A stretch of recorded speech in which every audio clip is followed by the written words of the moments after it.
Hello and welcome to the Gooner Talk, back again with you guys for another show, for another episode of our TGT podcast, or rather our last episode of the TGT podcast for this season. Now, I should stress, because I'll have a few people DM me and say, why are you not doing any podcasts throughout the summer? There will be podcasts throughout the summer, so don't worry, that is still going to happen. It just happens to be that this is the last one of this season. And in my mind, as soon as the Champions League final's done, season's finished. New season starts. So we are going to make sure that we have got all of that ready to go, and you'll have podcasts. We're also going to be doing members podcasts throughout the summer as well, because we wouldn't be having preview shows where the members can come on. So we're going to be doing those in regards to podcasts and looking at transfers and stuff like that. Now, I say members because I want to kick off the show. We are joined by some guests, and they're going to be along in just a second. But to kick off the show, I've got a kind of a surprise for some of our members. Now, for those that don't know, we have quite a few members on the channel that support things here, that enable us to pay for things like microphones, green screens, cameras. John's massive wages that we pay him every single week when he comes on the pod. He's so expensive. So they have to pay for that as well. Ola's, obviously, when we go to Roosters together, paying for Ola's wraps every time we go. All of that stuff helps hugely. So, yeah, we are so massively grateful to you guys for supporting us, not only through this season, but through loads of seasons. And we have 4 different kind of members here. We obviously have the TGT members that come in, love to use the emojis in the chat boxes. They'll show you our members. Let's get the trust the process, just for the irony going in the chat box. And then, of course, we've got our plus members that subscribe for some additional content, which is going to be changing next season. And then we have our expert members, which is the highest or second highest tier of membership, which means you get to join our Discord server. And I think that all of our expert members in the Discord server will tell you that it is one of the best things that we've done on the channel, just creating a community in which all you guys can communicate with each other and talk to one another all the time, 24/7. And it is 24/7. They are non-stop. It is relentless. But after that is the TGT ambassadors. Now, there is a group of 25 of them. Basically, it's a level of membership which is a couple of quid more a month than usual, and you don't get anything extra for it. Absolutely nothing. It was purely put there for anyone that ever wanted to just donate a little bit more a month because they want to help support the channel. And these guys, and obviously the rest of everyone else, have really helped in making the channel what it is. But I wanted to take a second to really thank the TGT ambassadors, because they, as I say, they don't get anything extra for giving that extra bit of help to the channel. And so I wanted to do something to give those guys, and all of the members as well, of course, as just a bit of a surprise. So I did promise a surprise for the video, and I have got one for you. So I'm going to let Drew talk you through it. But yeah, I'm hoping this is going to work. It's taken me a hell of a lot to put this together, but I'm hoping this is going to work. So just sit back, relax, and enjoy the next 4 minutes or so. Hey guys, this is Drew. I just wanted to say thank you for your continued support as TGT members to Tom and everybody else. We really appreciate everything you've been doing. Again, the continued support is fantastic. The way you socialize with us, it's phenomenal. Thank you from the bottom of our hearts. We really appreciate it. As a sign of that appreciation, we've got something coming up for you that I think you'll enjoy. So thanks again. Wayne here, episode 1 original OG. Big shout out to Mr. Mohammed Al Madid. Keep the support going, we love it, mate. Fair play, Mohammed. Come on, the Gooners. Hello, guys. John here. I wanted to give a big thank you to Josh or Josiah and Mike Voso. You guys are absolute legends. Alan Kavangu, thank you. You are a legend, and we appreciate you tuning in and listening every week. Salute, it's Ola. Just here to say, Steve Stone, you're an absolute legend. Big up. Hi, Lee Judges here. Just want to say, Easy Isle Ed and Cayman Gooner, absolute legends. Hi everybody, Lee Judges here. Classy football, absolute legend, you know what I mean?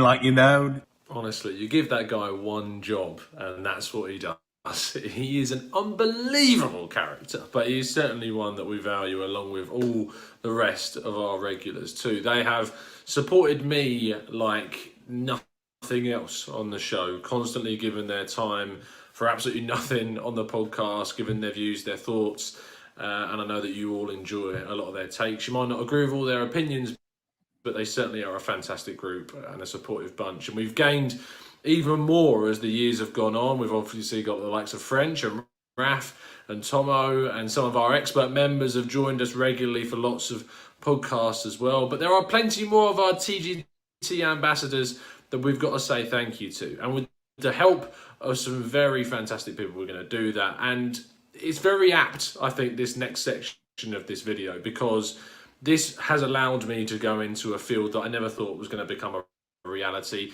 The channel has enabled me to go into the world of journalism and get a full-time football writing job, which gives me some amazing privileges that I do not take for granted. And some of the people that I've met through that are going to help me with saying some more thank yous. Hey guys, it's Ralph Prizo of Toronto FC. Just dropping in to say Abdullah and Alex McCarthy, you're absolute legends. Hi, it's Benfica forward Gonçalo Ramos. I just like to say Callum Christian and Joe Kerr are absolute legends. Hey guys, it's Theo Corbinu, forward from Wolves. I just want to say Matt G and Jimmy Gibbo, you're absolute legends. A massive thank you to Theo, to Ralph and to Gonçalo as well for the help with giving those thank yous. It's an absolute privilege to be able to speak to footballers on a just nearly a semi-regular basis now, and it is not lost on me the privilege that is. And it's a massive thank you to you guys that enable me to do that. And not only that, but the channel has broadened to the point where we are entering different fields, be it journalism, be it other YouTube channels, other podcasts, and even into the music industry as well, as you'll see with our next group of thank yous. What's going on, people? My name is Hugh Rizzy, and I'm just here to tell you that Chris P and the real Yanis are absolute legends. Much love to you both. Jared Carver is a legend.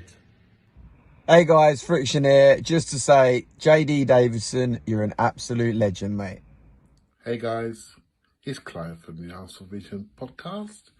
I'd just like to say that Vinny Eagle and Rohit Chandler, you're absolute legends. Hi, Alan Smith here. This is a message for Owen Young and Gary Hardy. You're both absolute legends. Samir Madani is a legend. Hello, it's Graham. Tom Canton is mad. Sometimes asked me to go on Gooner Talk TV. And he's also let me know about Dave Lennon and Victor Edwards. He's a legend for supporting what he does. Where am I going, you ask? Gdansk, the Europa League final. I bet you wish I hadn't asked that. Brilliant job supporting Tom and all he does in Gooner Talk. Well done, lads. So there you go. That was Graham Hunter at the end, by the way, on a plane on the way to the Europa League final, if you couldn't quite hear what he was saying. And he did say a massive thank you to Dave Lennon and Victor Edwards. As with all of the other guests, I'm going to clip that and I'm going to put it up onto Twitter as well, so you guys can re-watch that, or you can clip it and take it as much as you like if you have enjoyed it. But there are 25 TGT ambassadors thanked personally by members of the crew, by some current footballers, some ex-footballers, and some members of the journalism press as well that have been on the show too. Really hope you enjoyed that. If you have joined us late, TGT ambassadors, scroll back. But I'm now very, very happy and pleased to introduce my guests for today's podcast. First of all, it's glad to have him back. It's John. How you doing, mate? Are you well? Are you good? I'm good. I'll tell you, man, that the video and watching all the support and like how big, you know, and how much you've done with this channel, it definitely. I was coming into this podcast kind of a little bit depressed, not gonna lie, with the state of Arsenal and where we're at, and I'm sure we're gonna get into that. But it's so good to see this platform and what you've been doing with it. So that definitely been one of the highlights of my season. Seeing that was pretty cool, man. Well, no, thank you for contributing. And of course, throughout the season, it's tough being an Arsenal fan, mate. It really is. And genuinely, like the fact that you and also, of course, our next guest, Ola, who has been with us throughout the season as well. A massive thank you to you two and all the other guys. Ola, are you doing well? Are you good, mate? How are you? Yeah, man, I'm good, man. Thank you very much for having me. Yeah, still worse for wear from all the beer drinking from yesterday. Going to the protest as well. Still got my There you go. We'll get your thoughts on that soon. I Yeah. can't wait to pick your brain on that one. So. We've still got all of that there. So yeah, thanks for having me. No problem at all. And finally, making his debut on the TGT podcast and on the Gooner Talk in general, it's my colleague from 101 Great Goals. He's a fantastic Arsenal fan and a great lad as well. It's Ben Browning. How are you doing, mate? Are you well? Are you good? Yeah, mate. It's class to be on. I've been watching for a while now, so it's always good to join the people that you enjoy watching on a weekly basis. I'm glad that I haven't been doing this all season because I don't know how you guys have managed it. I'm surprised you're still alive by the end of this, but I'm sure we'll get into that. Yeah, we will, mate. We will. Absolute pleasure to have you on, son. And I'm sure you'll get into the swing of things and you'll feel like one of the crew very, very soon. And of course, Chatbox, I see you messaging throughout that. And I really appreciate all of the support you've given, of course, and that you're tuning in. There are a hell of a lot of Arsenal podcasts out there, and I'm sure you listen to plenty of them as well. But the fact you're choosing to join us live this evening is great. And if you are watching on playback, I hope you enjoyed the show as well. Make sure you drop a like and subscribe because we're on our way to 23,000 subs. It's a crazy journey, but we're moving forwards. It's been a crazy journey. It's been a very much of a more somber season for Arsenal this year. John, I'm going to come to you first because I know that you said that you've struggled, especially in the latter half of this season. And you're not alone, mate. That is for darn sure. There are going to be plenty of fans out there that feel exactly the same way as you.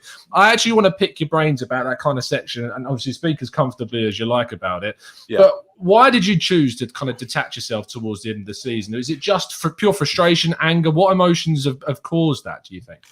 So I think it's a mixture of a lot of different things. I was like a lot of people where, we saw this project with Arteta and there was some skepticism and I think rational skepticism, but there was this kind of almost romanticism about what could happen there and what it could mean, especially how down we were previously. And then he goes and wins the FA Cup. And then it's this kind of, this, I don't want to say, too much excitement or too much hoping that something good will turn of it. But everyone was sitting there kind of going, I hope this works out. We really want Arteta to succeed. And it was so difficult throughout the entire season to get a foothold on what exactly was happening because there was no consistency whatsoever.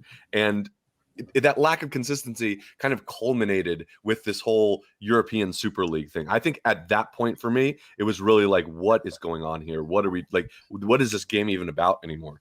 What does it mean to be an Arsenal supporter? And I think a lot of people, I wouldn't be surprised if it was just me that was really evaluating what that meant anymore.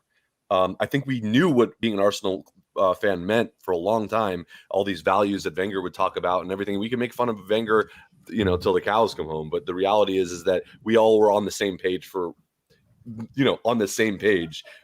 at least what it meant to be an Arsenal fan. Whether you agreed as to the direction of the club, I think that was not something that was in question. But for me, at least, we start seeing kind of. It was just difficult. It was difficult. What does this club support? Do I support the same thing? And ultimately, at the end of the day, yes, I come to the conclusion that regardless of what the owners are doing with this club, regardless of whether we're not performing the way we need to be on the pitch, I've been supporting this club for over 20 years. So it's at a point now where it's just going to always be that way. And hopefully it works out. And it was that kind of anxiety over what the future of the club was that really made me need to just step back and kind of take a break for a little bit. I still watch the games, but I can't recall, especially after we were out of Europe, games that I don't recall caring less about Arsenal, like what happens on the pitch, than I did those games. And it sucks to say that, but this is a game where we went away at Chelsea, and I was just kind of like, okay, whatever. And yeah. So hopefully we can move it away from that, but because I'm here, so. Of course, and it's great to have you here, mate. It genuinely is. Ola, you were obviously at a protest yesterday, and I'm gonna come into more detail about that a little bit later on. I know how strongly you felt about the Arsenal situation. Obviously, you've been on in the past, and we've had a few debates about the management and that. And that was a hell of a long time ago before a lot of the crap that's happened since, too. How do you feel now at the end of the season? What are the emotions that are going for you? Is it relief? Is there still residing anger? Is there apprehension about where we go from here? Or is there any amount of hope that next season could be better because this is maybe as bad as it gets? I wish I could say all of the above of what you just mentioned there. But when you look at as an Arsenal fan, I very much feel your pain, John. Um, Season after season, we're both in all in the same WhatsApp group. So you go through the motions, you go through the pains together and all of that. But when you look at it in the cold light of day, it's just not been good enough, and it does something to you as a fan. You don't question being a fan of the club, but you question where the club is going and what are the ambitions. What are we? Where are we trying to get to? What are we trying to achieve? Because now we ended up eighth last season with Europe because we won the FA Cup. Now we've done the same thing, but without any no European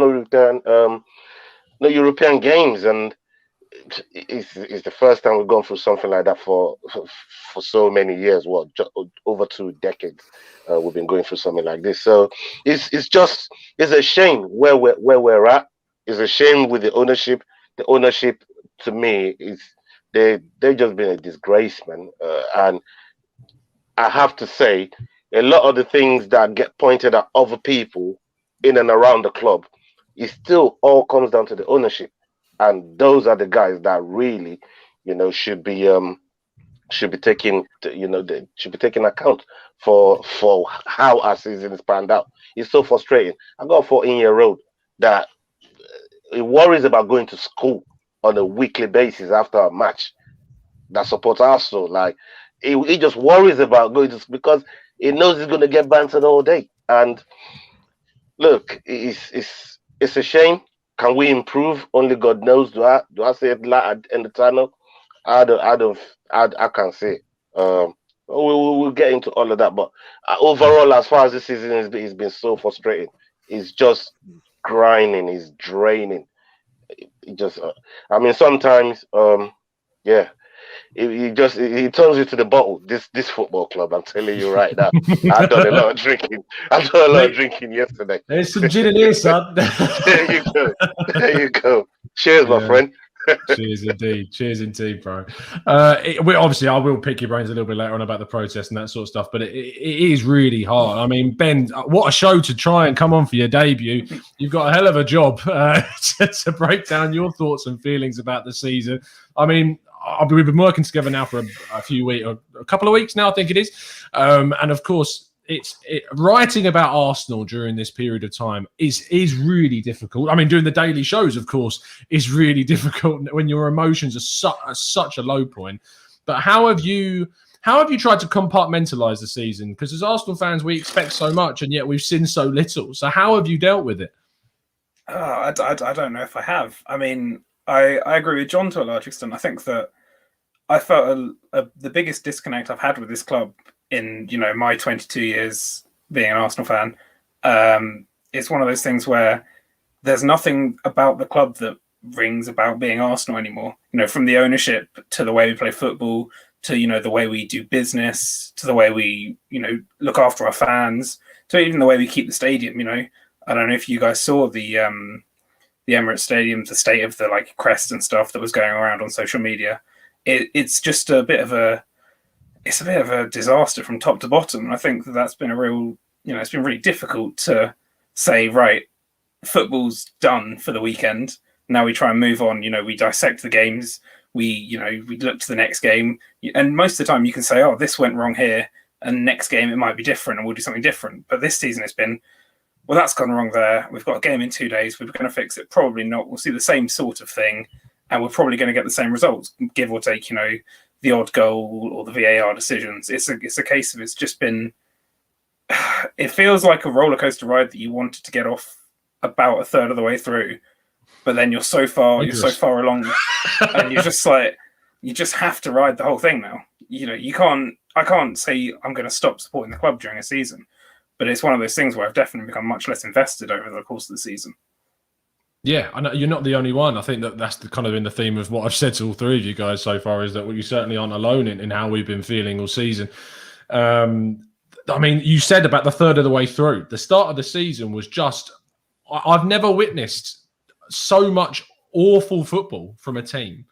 And this is coming from the guy that during that period was the most stubborn Arteta in trust the process figure you could find, and really try and just out of pure hope. And to be honest, the hope for me was always from the business that we did in the summer, that we finally got the midfielder in that we desperately needed, that we finally got in a good centre back that we needed. We addressed things in the summer window that we've not sorted in so long, and I was sparked with a sense of hope by that. That was then purely and utterly and completely let down. And I suppose the expectation that arose from the FA Cup victory as well kind of all multiplied those feelings. So that when we were winning one game in 10 matches during that period around November time, where we were only game we won was away to Old Trafford. And I remember after that game being so ecstatic, the first time we won at Old Trafford since 2006 in the league. An insane record broken. And we've continued to break these silly records as well in this awful season, like beating Chelsea home and away. We've beaten now 2 top 6 sides away from home in the same season, which we couldn't muster more than once since 2015, which is crazy. We've beaten Spurs at home. We broke that record. We beat Brighton twice. We never beat Brighton. Like, we've done some really strange things, and yet it's still been an awful, awful season. So, John, and you look at the form table from Christmas, and this comes up a lot. The 23 games, the second in the form table. They did basically, the club did it, or rather the players did in what we look at in the league anyway, as much as they could to try and finish as highly as possible at the end. But ultimately, how we played at the start of the season really defined the season for me. And a lot of people will put that down to not having a clear number 10. And some people, and I hate to bring this up, but it needs to be spoken about, is that we had a natural number 10 and they omitted him from the squad, rightly or wrongly. But we didn't have that creative number 10, no matter what you think of the guy. But that does look like, whether they should have signed one or not, one of the biggest issues we faced during that first 4 months or so. Yeah, one thing that I think gets left out for some reason all the time is what happened to Aubameyang in the beginning of the season. And really throughout this entire season, don't get me wrong. But yeah, because some people will say like he wasn't getting any like service. But I mean, we've had Erdegaard and Smith Rowe in the second half, and he still hasn't stepped up. I don't think that was it. I think that was an easy answer given the fact that we didn't have an out-and-out number 10. But when we saw creative players, and you're seeing more production from players like Gabriel and even Pepe now, so it's not a question of him not being able to touch the ball because he's been touching the ball. It was a question of whatever's going on with him. Whether it's his age, whether it's his, the pressure of being the captain and all this, Ian Wright saying you're a legend and all, whatever it was. I don't know, but like, it seemed like after that it was, he scores, he helps us win the FA Cup, and then it's just like he's gone in the beginning half of the season. And as much as I think that there's a lot of problems with coming up with an identity from a footballing perspective and Arteta's our game plan, whatever that actually is, I think that that he was probably relying on Aubameyang to not absolutely disappear for the entire first half of the season, and I think that was a big part of it, and I think it gets overlooked a lot. Because we weren't scoring anything. So, but it's hard to put it down to one thing, right? It's like an amalgam of different things that went wrong. It was a switching around too much your players, trying to figure out exactly what's your best starting 11, trying to figure out over and over again. Clearly, yeah. Well, playing William and then not playing with him, and then like clearly dealing with the politics of the locker room and trying to change the mentality of the team. In the meantime, he's trying to juggle different tournaments. Like I don't envy like the task that was ahead of him, but that's and here's the issue.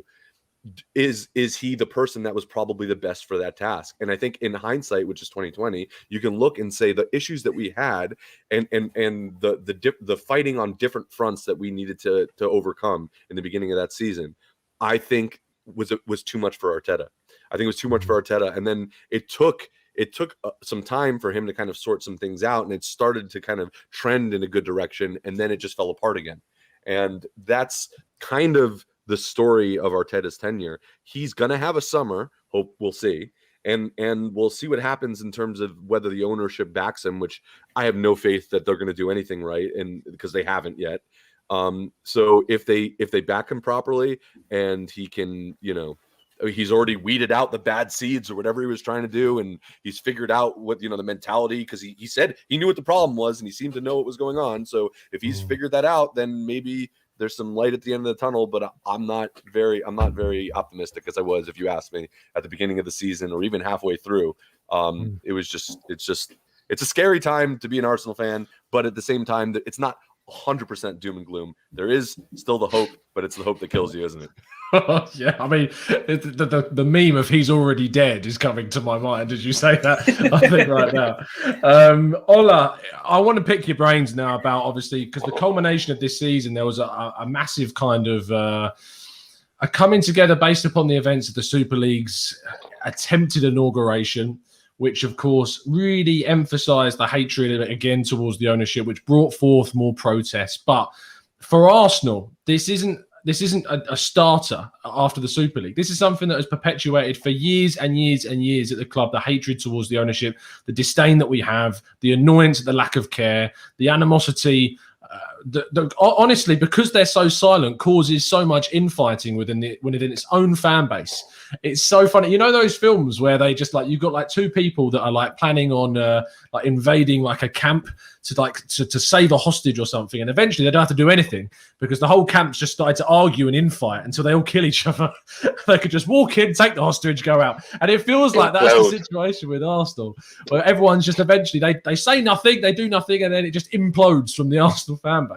But you were at the protest, and I've seen some videos of the protest. And of course, we covered the first protest after the Super League, which was a massive, thousands of people turned up.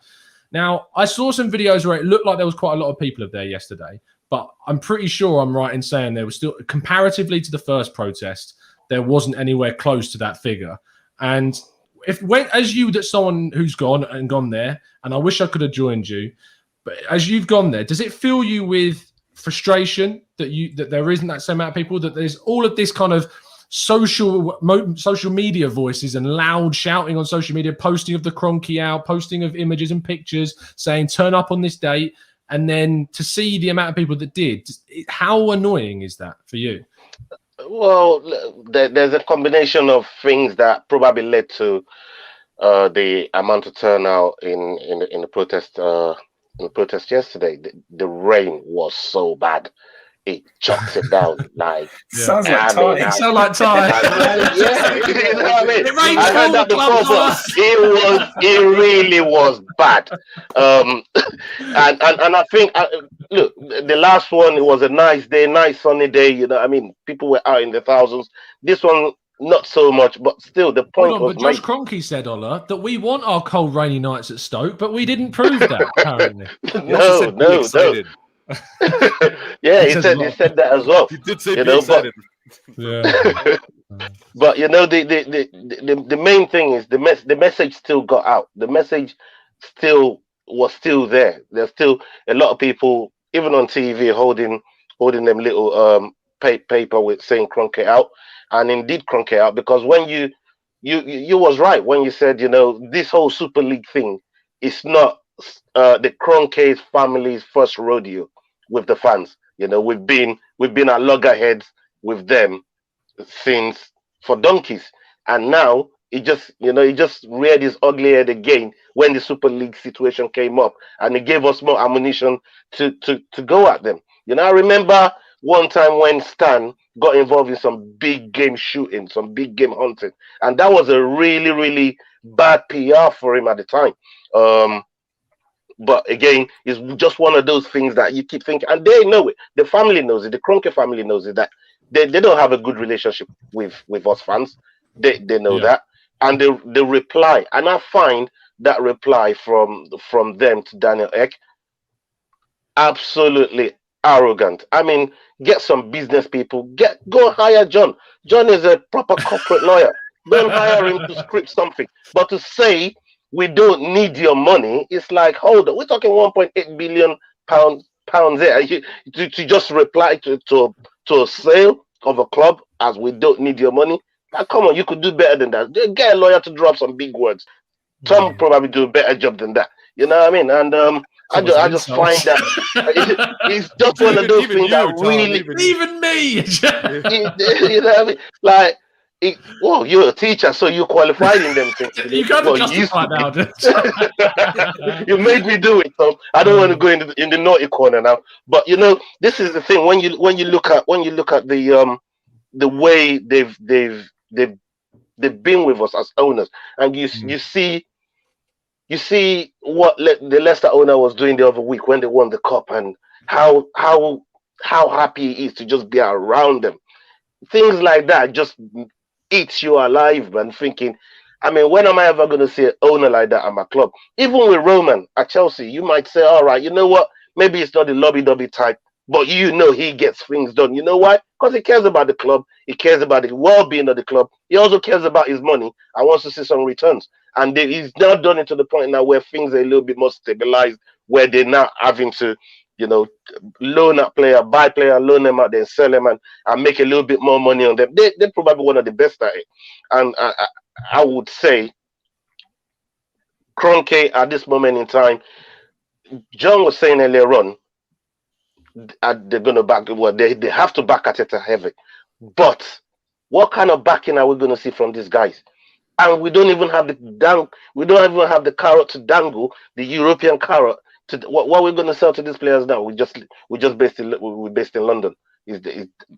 That's potentially what we're going to use to sell to try and bring players, into the club. So for me, I don't know how it's going to work. Edu's got a massive job on his hands, but it really does start with the ownership. If they show some ambition, which to me this season I've not seen from them, and I keep saying it, more than just this season. Chelsea can't sack their manager, and Tottenham cannot sack their manager. Both of those guys are above us. They've been above us the entire season, and they both sacked their manager, and we've still got ours. To me, it just shows me where is the ambition. I can't explain it. I think the most stubborn of kind of person that obviously want to see Arteta stay, and as I was at one point, I said after we got knocked out of the Europa League, I said at this point, I did a whole video on it. I felt at that time he should go. Like any other club by that point would have got rid of him. That's not an agenda against Arteta or for Arteta. That's just plain fact for me. There isn't a club in that situation, in that context, that would have kept the manager beyond that point, and maybe even earlier than that. Arguably, I would have let them go when the run that was going on, where we were nearly in relegation. Like that other teams would have got rid of their manager, and some did, as you pointed out, Ola. So it was crazy. But the thing is, the situation is for us now is that I know that he's going to be here. And so, obviously, I know that he's going to be here. I'm not going to stand and campaign for him to go because I'm an Arsenal fan. I want to see him turn this around. I want to see him succeed. That's what I want, as we all do, obviously. And I would hope that everyone, even the people that were calling, as like you were, Ola, calling for Arteta to leave earlier the latter end of 2020, that wanted him still to turn it around. That still wanted it didn't mean I didn't want him to win games or do well for Arsenal. No. Ultimately, I want the club to do well. I think that people sometimes misconstrue that. I think there are sometimes you can fall into that trap, and I think some people do, in that it becomes almost a pride thing about Arteta failing and needing it to fail, so that all the tweets that you've put out actually are justified. But in a way, it makes complete sense when people talk about it like that. And so, I mean, in the chat already, I've said, you want Arteta out from Artifact? What a joke! And this is the thing, like for so long throughout this entire season. Obviously, I've been saying, like, trust the process, just stay with this, stick with this. But in my wildest dreams, I cannot make up some fantasy that other clubs wouldn't have got rid of the coach after the Villarreal defeat.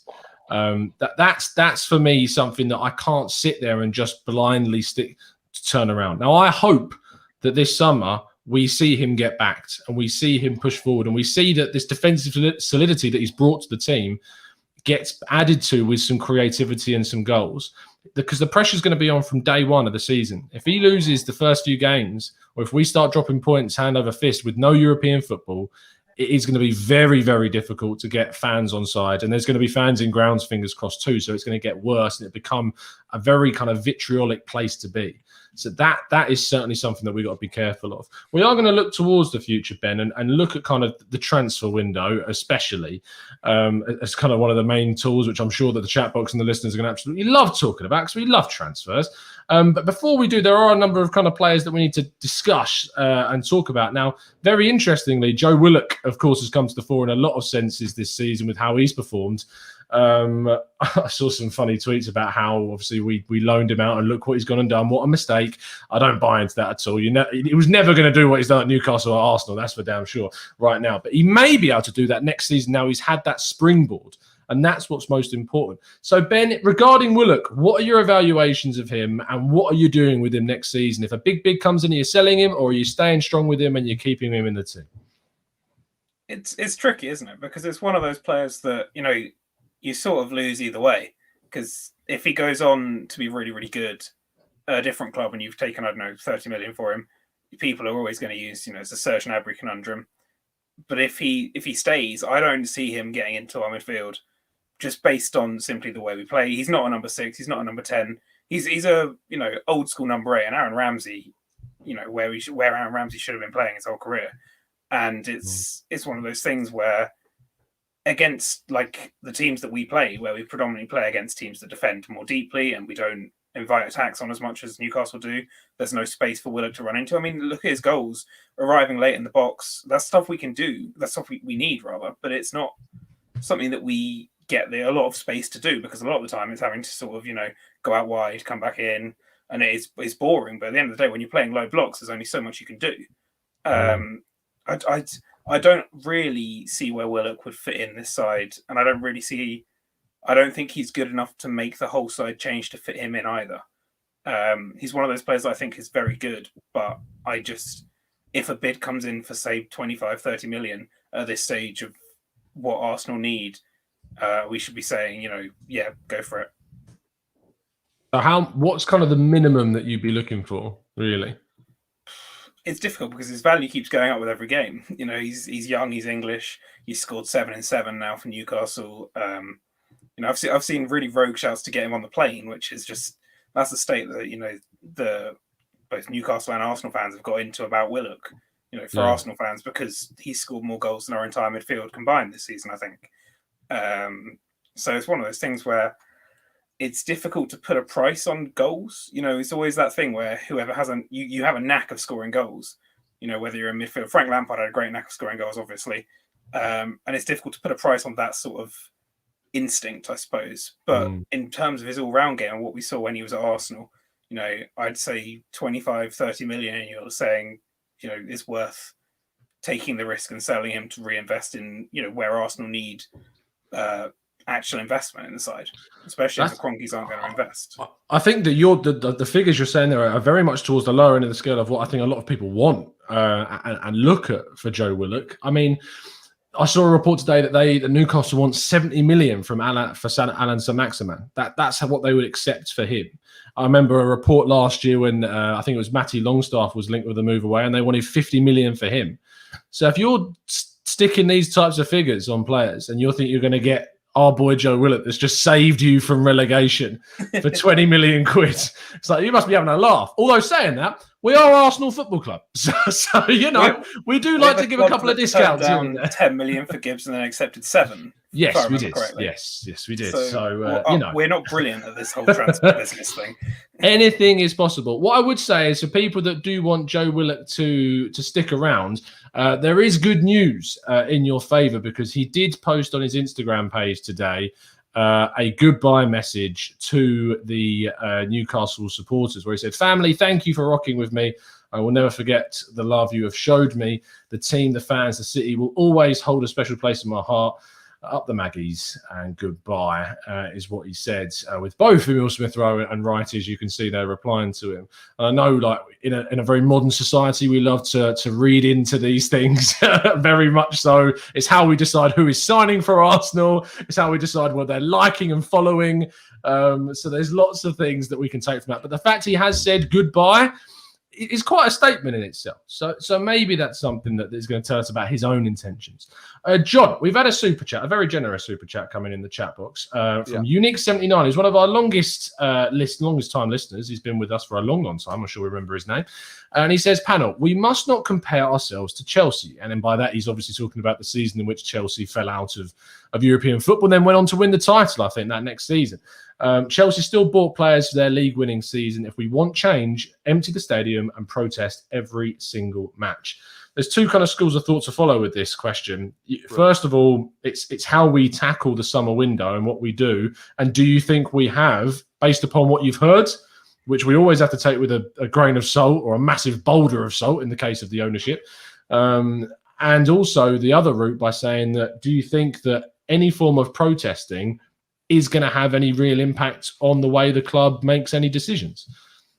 Yeah, so I'll start with the second part of that first, because I think it's the Yeah. most important. Because the reality is if you want change, I think protest is a great way of voicing that. The problem is it actually going to do anything? And well, I think that if the protests are consistent and frequent enough, and I think that it's going to be hard to ignore that. And we're already starting to see, direct conversation with Josh, who showed up at the game, and so the problem is that at the end of the day, as much as Josh wants to say, I speak for Stan, he doesn't. At the end of the day, it's always Stan is the ultimate arbiter of whatever kind of KSC's decisions are made, right? He's the ultimate arbiter there. So I'd like to think that if we're unhappy enough and we express that unhappiness, that something's going to happen, that it's going to change for the better. That is potentially an extremely naive way of looking at this, especially with American ownership. And, we can get into like the ethics of how these kind of owners treat the club as a commodity, or rather than, as a sports enterprise that actually cares about progressing the sports side of that. But the reality is, I think that if all the fans feel that they need to get their voices heard, they absolutely should do that and continue to do it, regardless of whether they think it's going to do anything or not. I don't think that's the point of a protest. You're hoping that it's going to make a change. You're demanding that changes are made, but you're going out there to do only thing that you can do to have your voice heard. That's all you can do. But protesting every single match, and that's the other side of this, right? What's the point of being a fan of the club? How can you? It's one thing to say, yeah, just don't go to the matches, but then what is the reality of that for someone who loves this club and just can't watch them anymore, just stops watching Arsenal? Even me, who is so disenfranchised, and I'm on the other side of the world. It's not like I have season tickets. Just not watching the games for me was difficult, and I still watched them, even though I was kind of like, I couldn't not at least have it on at some point while I was paying attention to it, even if I wasn't 100% paying attention to it. So I think it's easier said than done. I think if everyone just stops going to the matches, stops buying merchandise, starts protesting every time, I think that's going to do something. I don't think that's feasible though. And I commend everyone that spends all the money that they do going out there and making their voices heard. I'm 100% for that. You're muted.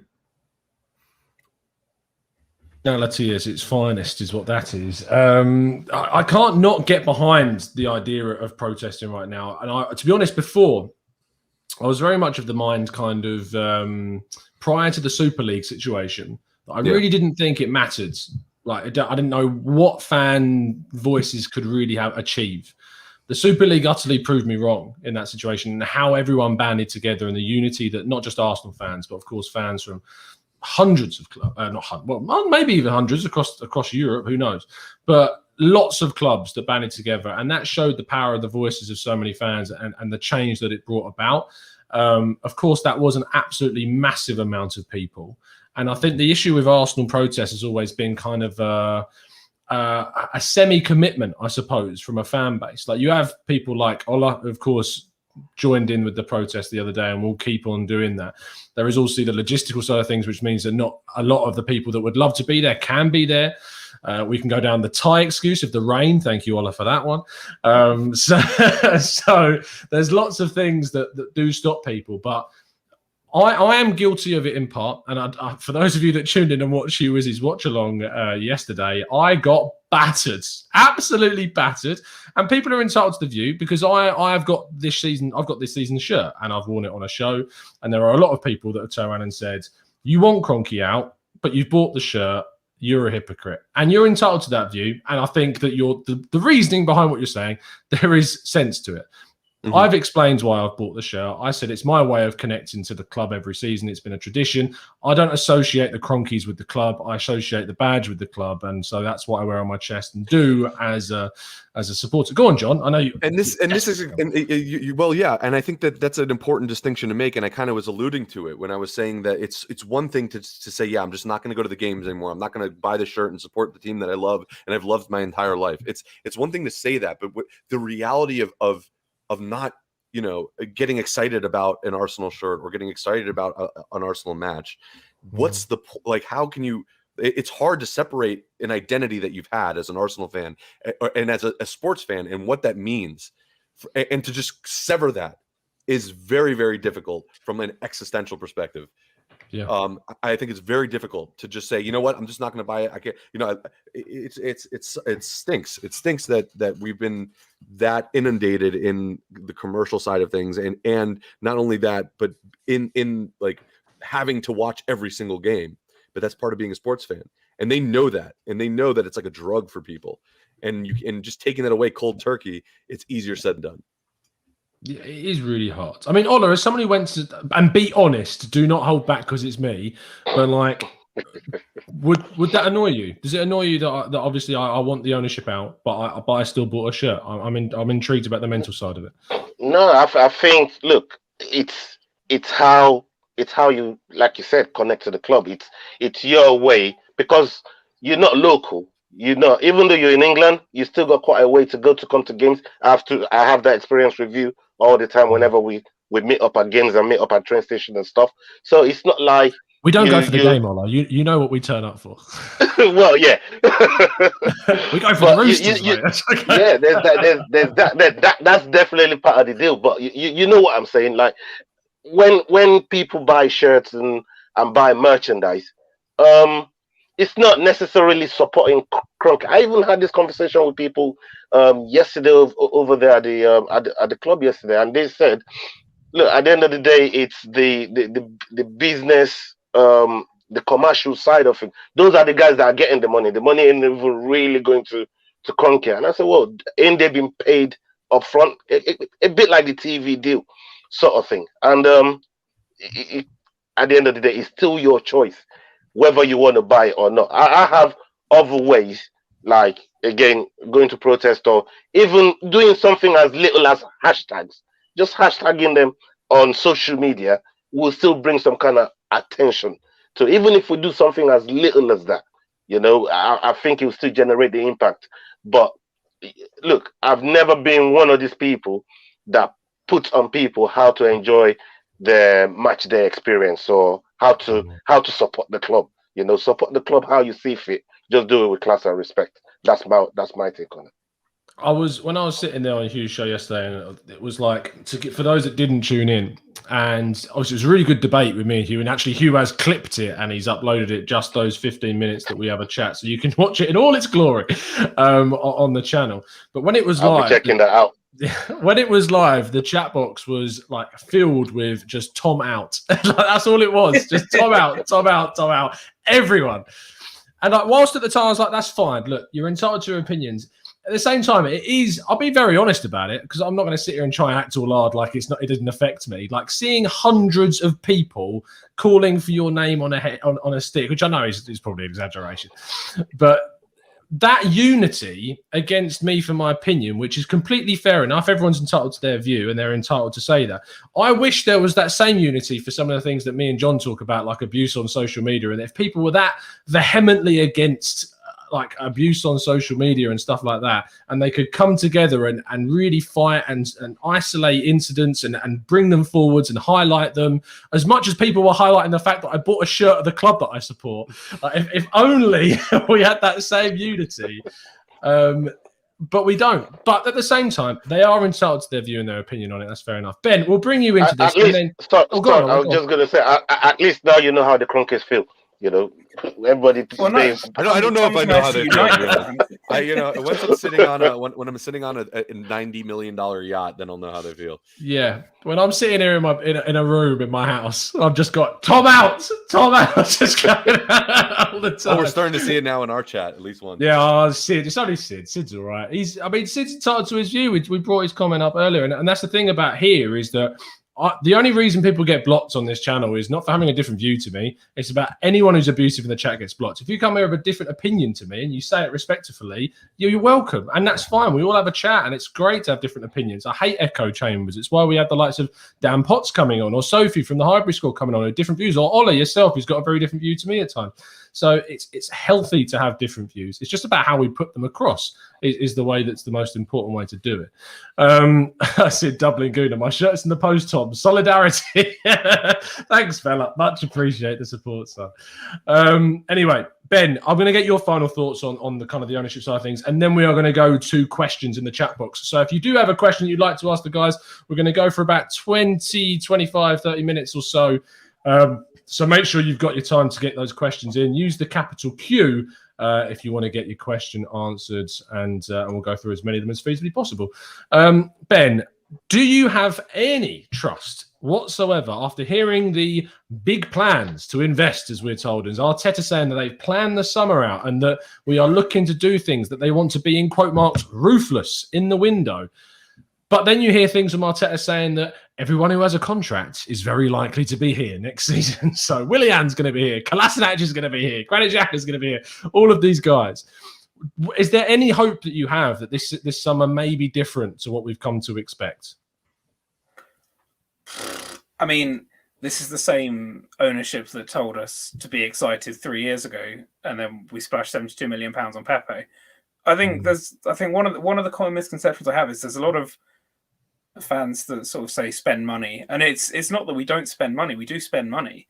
It's just that I don't think we have the right people in place. I don't think they employ the right people at the club to make sure that money is spent effectively. You look at, it's easy to go to Leicester, but there's the Leipzig model as well, where you're saying they've got people in the club who identify talent properly and get the talent at a decent price, whereas we sort of, we all know how an Arsenal transfer window goes. There'll be rumours for everyone plus Jan and Veer and Higuain. We'll be haggling over 2 million for 3 months, and we'll say at the end, "Oh, we got so close." That's the way Arsenal transfer windows have been for years, and it's just resulted in us getting further and further behind. And as teams come up with new, more inventive ways to invest their money, and become challengers to this sort of top four, become top six, become, I don't even know what it is now. Probably can't call it that anymore. It's just a case of we haven't changed at all. We're still going for the same sort of model. And I think that it's really difficult to have any faith in the hierarchy to do anything sensible this window.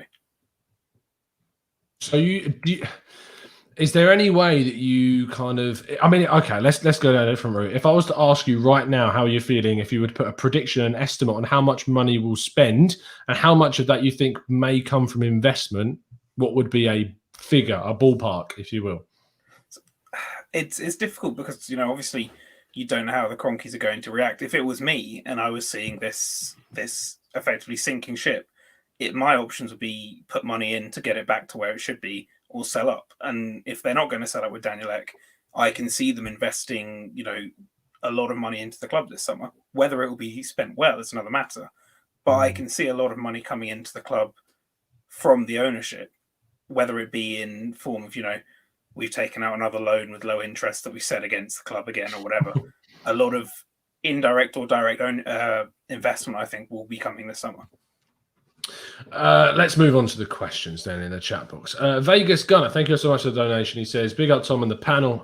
There is a rumor going around that Edu may get sacked because of a dodgy... Does anyone know anything about this? Because he's asking, is there a rumor going around? Yeah, I haven't heard that. Well, a couple of people DM'd me today asking about this, and I said I've heard nothing because people said he wasn't at the game yesterday, and they've put like 2 and 2 together and got 27. And I think, to be honest, he wasn't there today because he must have had something going on, either a personal thing going on, or he's busy sorting out transfers. It was strange that he wasn't there, but Yeah, I think it may be just one of those things where a rumor starts. I don't want to speculate about something I don't know. I don't know what's gone on in Brazil or anything like that, if there is any links to that. But yeah, I don't know is the honest answer for that one. Let's go round. John, from okay. Baker Man, this is an interesting question. He says, I want some ice cream, but I'm trying to lose weight. So I just go for it and eat. Should I just go for it and eat? Tell him, John, should he have some ice cream? He's trying to lose weight. So it's a balancing test, right? So you need to balance out how much you want to lose weight with how much you want some ice cream. And if you want ice cream more than you care about losing weight, or you can't eat something less, go for it. Or don't go for it. Either way, do it. You know what? Do what you want, man. Go for the ice cream. I feel like we need some serotonin and dopamine nowadays. So screw it. John basically summed up how my diet goes when I try them, where he goes, yeah, you know, if you got to find the balance, and then finish it off by going, you know what, just go for it. Just have your ice cream. I'll ask you a fairer question, John. Omar says, Aubameyang, is he done, or will he get back to his best next season? Also, is Arteta at fault for his awful campaign? Pretty sure most people know where I stand on this subject. Yeah, so it's a balancing test. And then you should just sell him at the end of it. But for real, I'll start with the Arteta at fault. Managers, it always comes down to the manager. It always comes down to the manager. They are the general. They are the ones picking the team every week. They're the ones making sure the players are training the right way. They're the one coming up with the tactics. They're the one preparing them. And Arteta is one that's notoriously, apparently, one that likes to actually prepare very specific in-game scenarios. And the players have even said, look, we'll practice something and it happens in the game. So if we're practicing something and it's happening in the game and it's not working, I mean, whose fault is that? That's ultimately on Arteta's fault. Also the players' fault, because we've had players that are on paper should be doing a lot better than they are. And so it's not just one or the other. It's a mixture of everyone.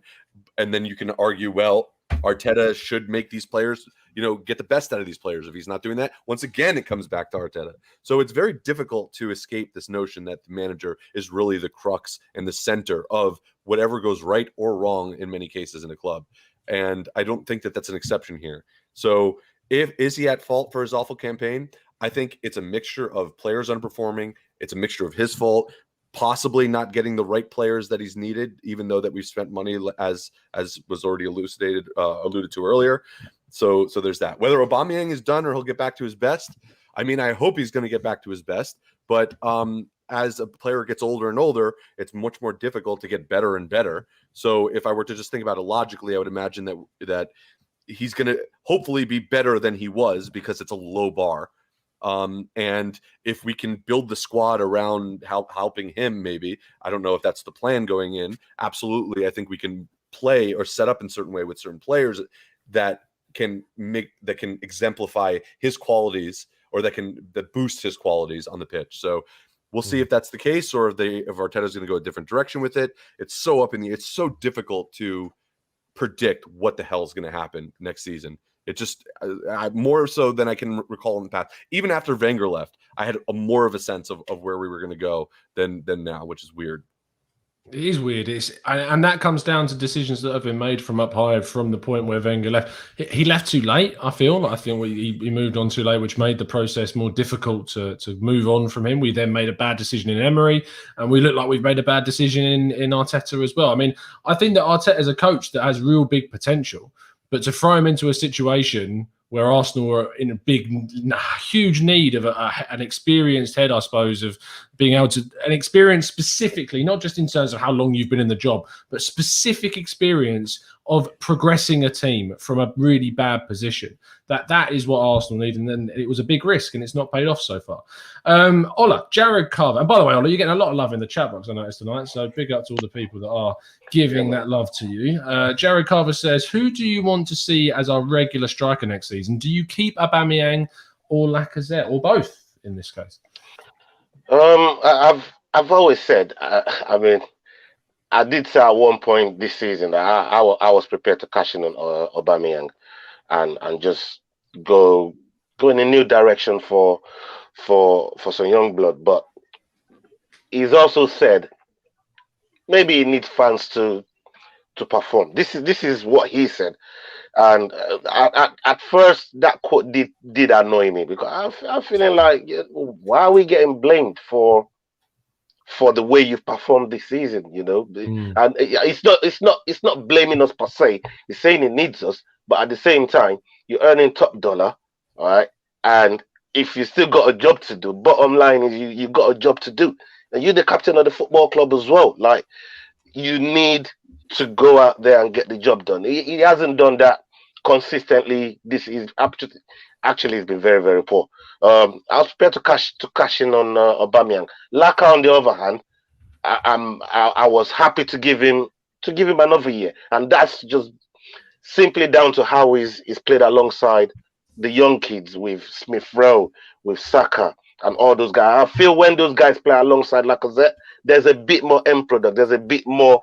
There's something more to what I'm watching, and that's why I feel with Laka and Aubameyang. But when we're looking at who else to bring in with them, for me, should we be getting rid of someone like Nketiah? And if we want to improve the squad, go and get Ollie Watkins.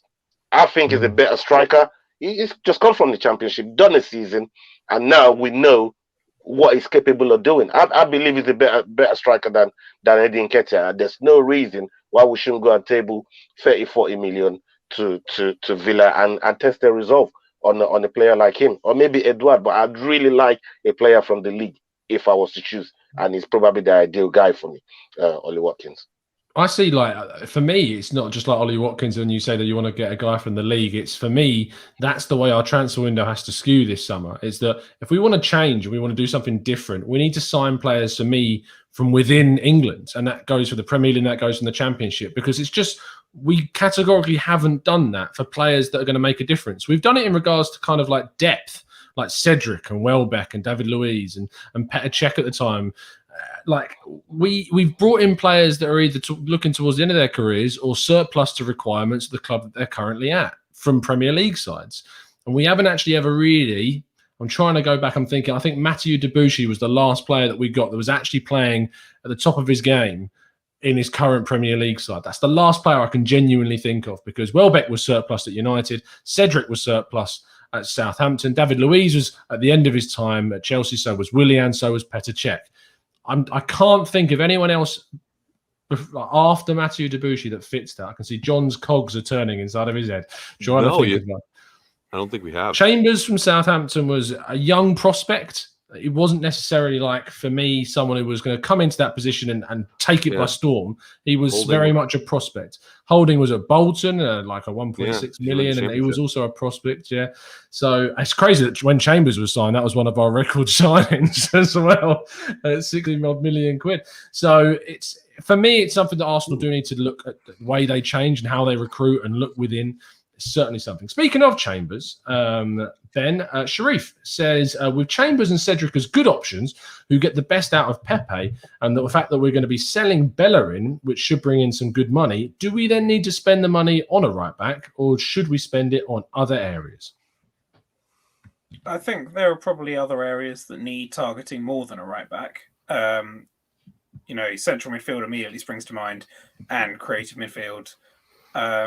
It's difficult though, because I don't, for as good as Chambers has been, I don't really see him as a long-term solution. I don't know whether that's simply because I've watched him before his injury and then after. He's a brilliant crosser of the ball, but I just don't think he quite has the mobility to play there. Especially if we're going to be playing. Maybe it just goes back to when he got terrorized by Montero when he played Swansea at right back. I think every time I watch him, I'm sort of on edge, thinking that could happen again. If we get, if he goes up against someone like Pulisic, it's just one of those things that another right back would be more convincing, I think, but I don't think it's necessary if you looked at it objectively in terms of, I think another central midfielder is much more important and a creative player. And if we get those done, and we get those done early and we do it well, then we can say, now we look at a right back. Yeah. I think it's an area that for me is probably about third or fourth on my list, but it's certainly an area that I think is on my list for a reason this summer. It's an area that I think we do need to go in and buy a player in. I think we need someone, as you say, that yes, Chambers is a good crosser of the ball, but it's his pace up and down the pitch and down that flank, which I worry about. I think that Arteta is a manager that wants to get a lot from his wide areas, and so getting in a quality right back that can get up and down and defend is important. Be it a Max Aarons, be it a Rydal Baku, which I know is a player that a lot of people want to see. Zeki Çelik in Lille from the Turkish national side is another player that I'm looking at as a possible option. I know we're trying to basically buy up Lille's entire squad at the moment, but he's a very good player. But yeah, I think it's a position for me that goes behind. I mean, I've moved away from central midfield as my priority to actually attacking midfield because we're just so desperately in need of adding creativity and goals to the side. And we've actually, we've got the third best defence in the league this season, but I think we're joint 10th for goals scored. So that's why my priority has moved to that attacking midfield position, be it Erdegaard or Buendia, or I'd rather it was a Buendia for me. That's my choice. But yeah, it's changed. And then it's centre midfield, and then it's certainly a backup left back. That is something that's really needed. A backup goalkeeper to Leno, and right back is in there as well as one of those options. But whether we do all of that is the biggest question. And we are going to need investment, I think, to cover all of the positions that we need.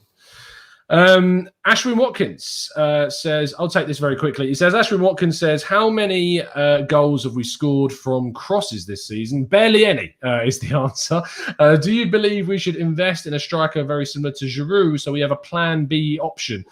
I mean, it's something that a lot of teams have done historically. I mean, you look at United used to bring on Fellaini, Spurs used to bring on Llorente. Chelsea obviously themselves bring on Giroud. We brought on Giroud ourselves previously as well, and we haven't had that plan B option. Now, I don't think it has to be a striker, and what I mean by this is if you actually, ironically, I think we've already got a guy that can do this, and we've talked about him already today, and that's Joe Willock. You look at the goals he's scored for Newcastle, the amount of headed finishes he's got in the box this season. He's been mad of those 7 goals. He's a guy that loves to run into the box, loves to arrive late. He's most likely, if he stays, he's going to be coming off the bench a fair amount next season. I don't think he comes straight into the starting 11. I think he is an option for us to be a bit of a target man in the box towards the end of games because he's shown that at Newcastle. So I don't think it has to be a striker. But do we need to go out and buy a plan B? I think we've got so much to do this summer that if plan B striker is on the list, it's probably quite far down, is what I would say to that. We've got to sort plan A first. Very true. We're plan A before plan B for sure. I'll also just say if the trend is anything similar than what we've done historically, then getting an aging Chelsea player is exactly what we do. So we might actually get Giroud back if history tells us anything. I think now, yeah. 35 Chelsea player. He's definitely someone for Arsenal apparently. Oh, it's 101 great goals. Obviously, if you guys in the Chabos don't know where me and Ben both work, we've got a video coming out very soon with Fernando Llorente, which is like quite ironic now I think about it. So that's going to be fun to get out there. He named as many Spanish players, I think, as he can on a list. So make sure you check that out. Now, this is going to be a challenge, guys, from Balaji. He says rapid fire. So I'm going to request no more than one-word answers. No clarification, no context, no explanation. We're going to go around the group, and you've got to think. I'm trying to talk you through this so you've got more time to look at the options, but I'm going to go around. I'll try and make it fair and mix up the order, and we'll go in reverse and stuff. So starting with John, going clockwise. Player of the season. Saka. Ola. Saka. Ben. Saka. I'm very close to saying Pepe here. Very, very close. I think he's up there. Pepe. I want to go Pepe. I've already broken my rule. Ben, flop of the season. William. Yeah, this is going to be easy. Ola. Has to be William. John. I'm going to go with a different one just for the sake of it. Ceballos. Oh, that's a good shout. Yeah, Willian for me. John, most improved player of the season. Most improved player of this Pepe. Ola? Come back to me. Okay, Ben. Can I say Willock? That's a good answer. It's a very good answer. But no, you can't. So pick an Arsenal player. Pepe. I am going to go for Emile Smith-Rowe. Ola. Yeah, I was going to say ESR. So, yeah, I'll go with that one. Smith-Rowe. There you go. John, best young gun of the season. which ironically could be ESR. Ola? I already said Saka, Yeah. so he's a You player. did, this Yeah, season. ESI again. Ben? Yeah. Smith Rowe. Yeah. Yeah, same for me as well. And moment of the season. This is a good one. I always like this. You can have more than one word for this. You might struggle otherwise. But John, go on. You can say one word. It's a challenge. Moment of the season. Mm. I think I have one. the Cronky out protest, the first one. Oh, that's a good one. Yeah. That's a very good one. Ola. When Arteta pushed Partey back onto the pitch while he was playing Spurs, and Son went. I forgot about that. I mean, it's not a positive moment of the season, but it is Like, a moment. it was a moment I was losing my head. I was all over the place, mate. So yeah. Fair enough, man. Ben. I think for me, it's probably Danny Ceballos against Benfica. When I tweeted after about 25 minutes saying that it was actually getting to the point where I might consider paying 20 million for him, and he followed up with that awful challenge on the edge of the box and the short backheader to Leno, and it just made me think if that sums up my Arsenal fan career, then that is that moment. Yeah, I'm really struggling. Can we do a special mention for Spurs sacking their manager before winning a trophy and then losing? That's a good one. This is how we're getting through it, guys. We finished 8th. This is what we're focusing on. Well, I've got a couple. I mean, Richarlison scoring through Leno against Everton at home. Because I mean, people talk about moments in the season having to be positive. I don't think it is, just because the season that we've had, it has really been that much. And the other one I had was David Luiz getting sent off against Wolves. I think that was, for me, such a turning point for the second half of the season. Easily, but one of the most ridiculous things you've ever seen. I understand the rules behind it, like the fact that they have to send him off because he's the last man. But I'm sorry, the contact is just not enough. Like, it's just not enough to send Willian Jose down. He doesn't clip it. And then the memes that have fallen from that, of course, as well. The tackles that have come out has been, it's special. Very special. I am going to scroll down a bit more because I always find that we linger on questions a bit, and then new questions that come in we end up missing. So if my computer wants to speed up a little bit, that'd be great. Cayman Gooner. Go on. Someone's just put in your chat Pepe headbutt and Xhaka strangling. And honestly, I'd forgotten that they were this season. That's how long it's been. I thought they were last season. Strangling Alioski against Leeds and Xhaka strangling, I want to say was it Westwood or Brady against Burnley? One of the two. I mean, all the Burnley players look very similar. So I can't remember who it was. They're all like, they're all tough guys. That's Burnley.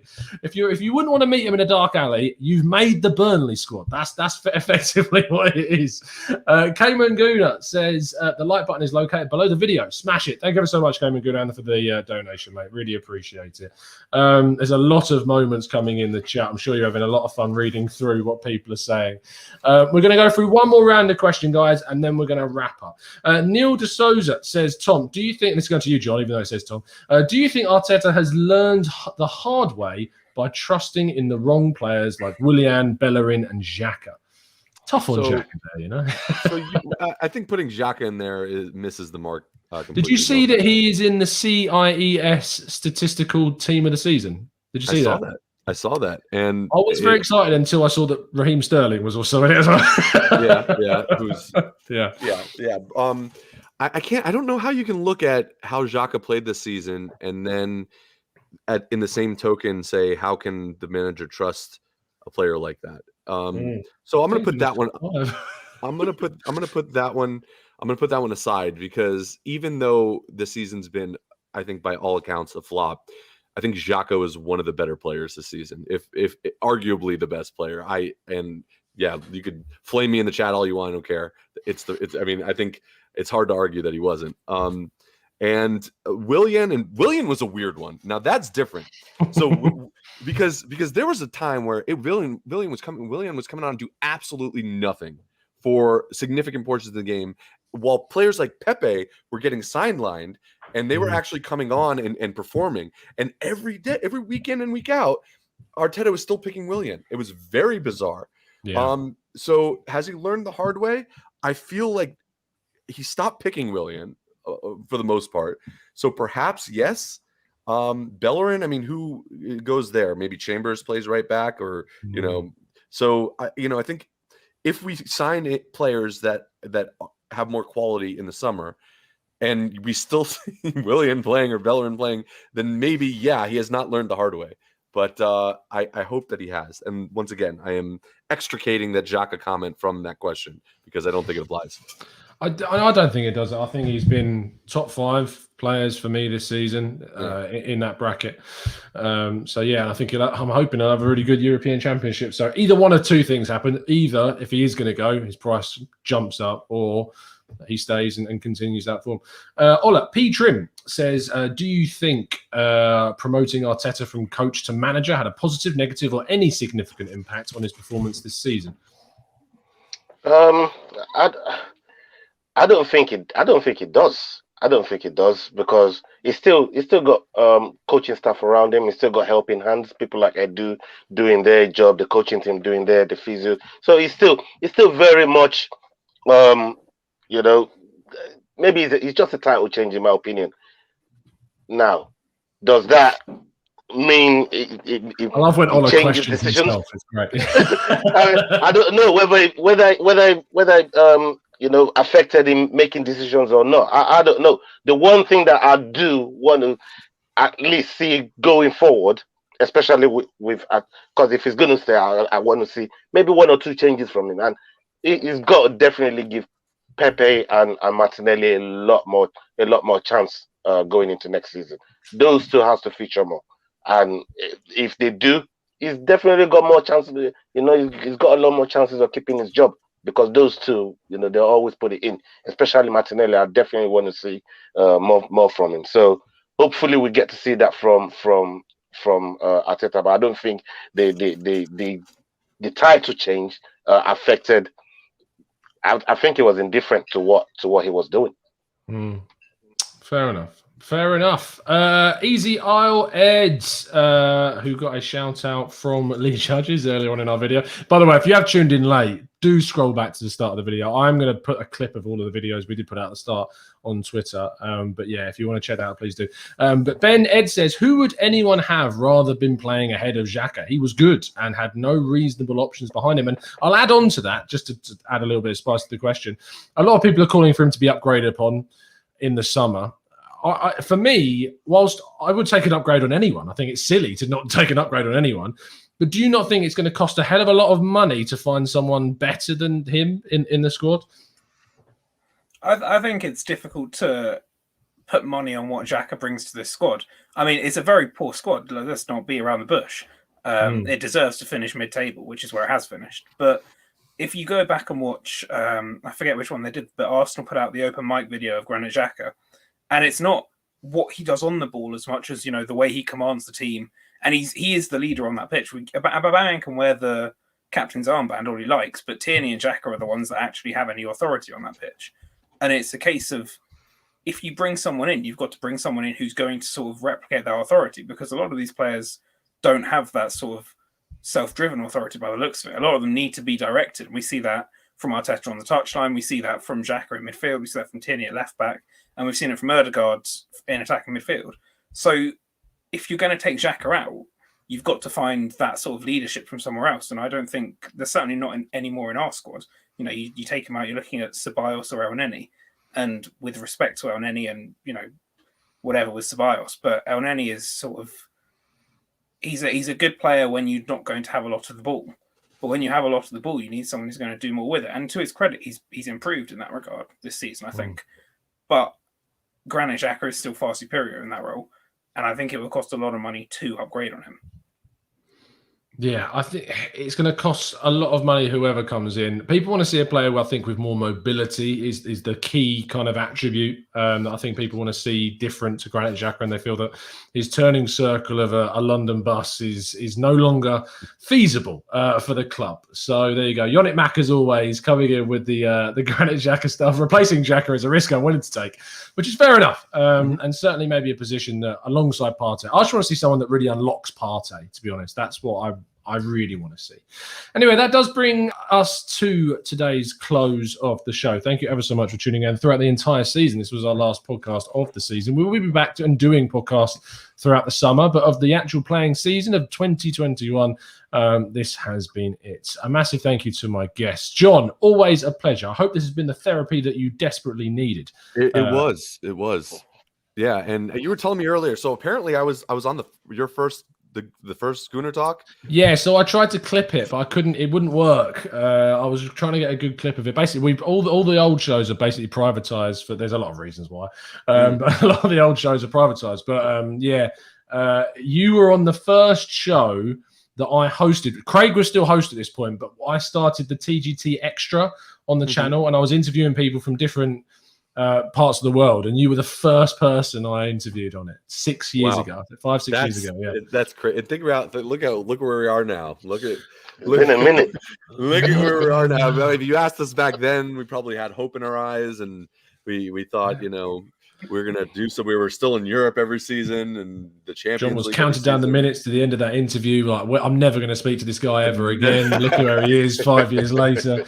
But hey, look, it's been a good 6 years. So maybe not on the pitch necessarily, but it's always good to come and unwind. So as far as therapy sessions go, it doesn't get much better. So thanks for having me on again. Thanks, mate. Much appreciated. Ola, always a pleasure. I feel like it's been sparse how much you've been on this season. We'll have to remedy that for next campaign. But I know you're a busy man.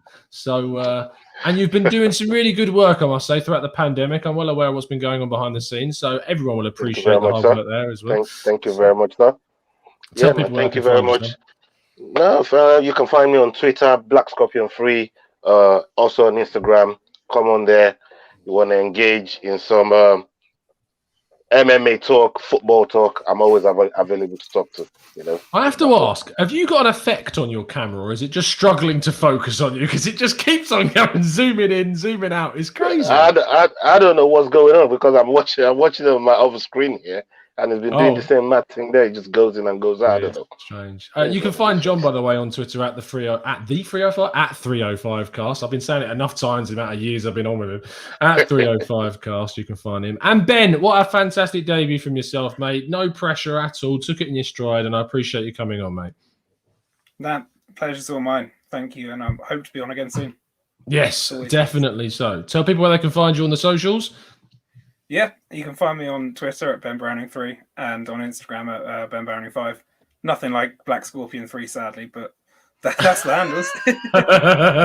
Why is it 3 and 5? Was 1 and 2 taken on Twitter, and then 1, 2, and 3 and 4 were taken on Instagram? Is that how it I works? honestly don't know. I did think about sort of putting them together and making it just BenBrowning5 on both, but then I realised that everybody that has me as BenBrowning3 and like links my socials to that, I'd have to inform them, and that sounded like a lot of effort.